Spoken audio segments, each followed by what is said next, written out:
Hi guys, welcome back to another Average Talking video, and in today's video we will be discussing the realm of Angmar, and we're going to deep dive with everything in it.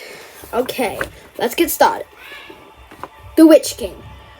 The Witch King was one of the 9 Nazgul's powerful waifs corrupted by the One Ring.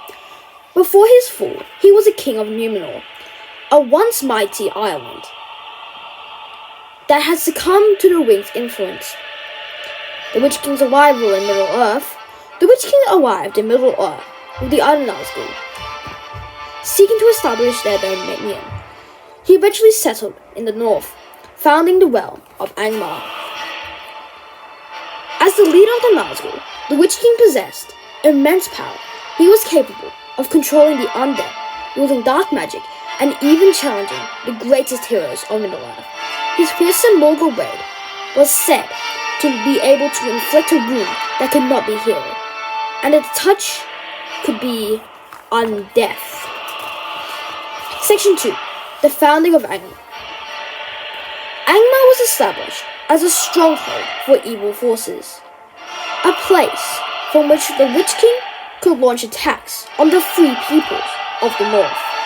It was a strategic location, bordering the kingdoms of Arnor and Randa. I don't know how to say Middle-earth name too. Yeah, me and you both the same.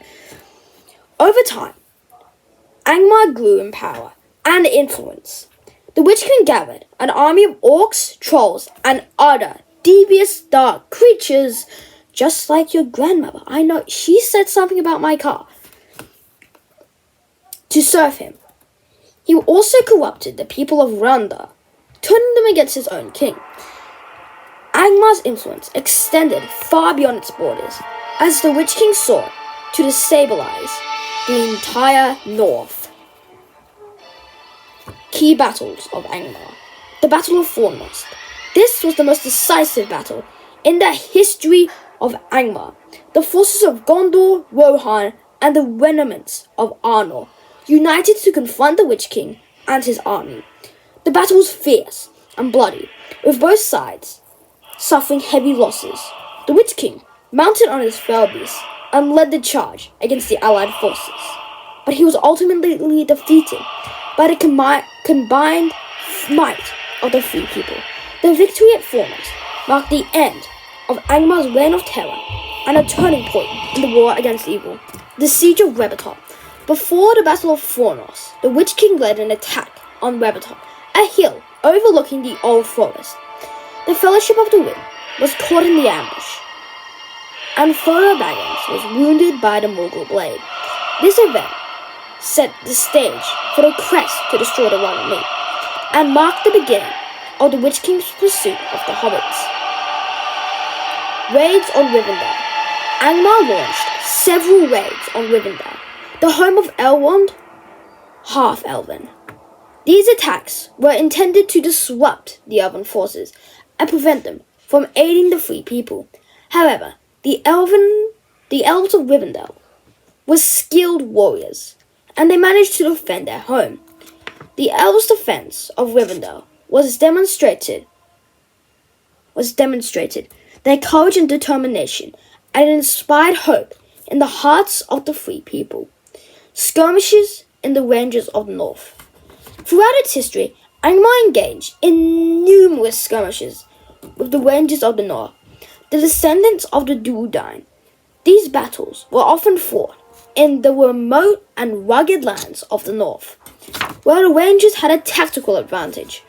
The Rangers were skilled trackers and fighters, and they were able to inflict significant damage on Angmar's forces. The legacy of Angmar. The fallen Angmar marked a significant victory for the forces of good, but it did not end the threat of evil.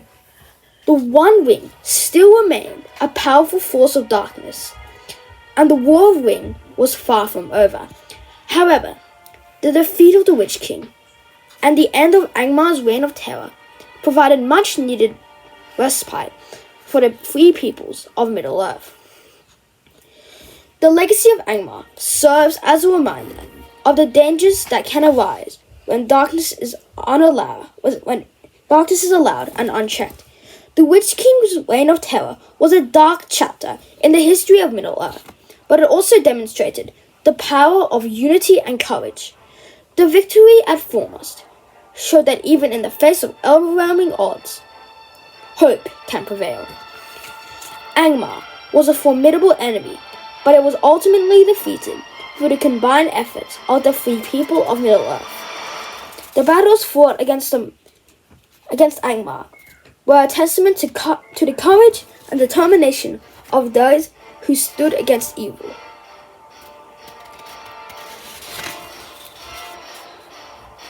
The legacy of Angmar serves as a reminder of the importance of vigilance and the need to always be prepared for ongoing conflict.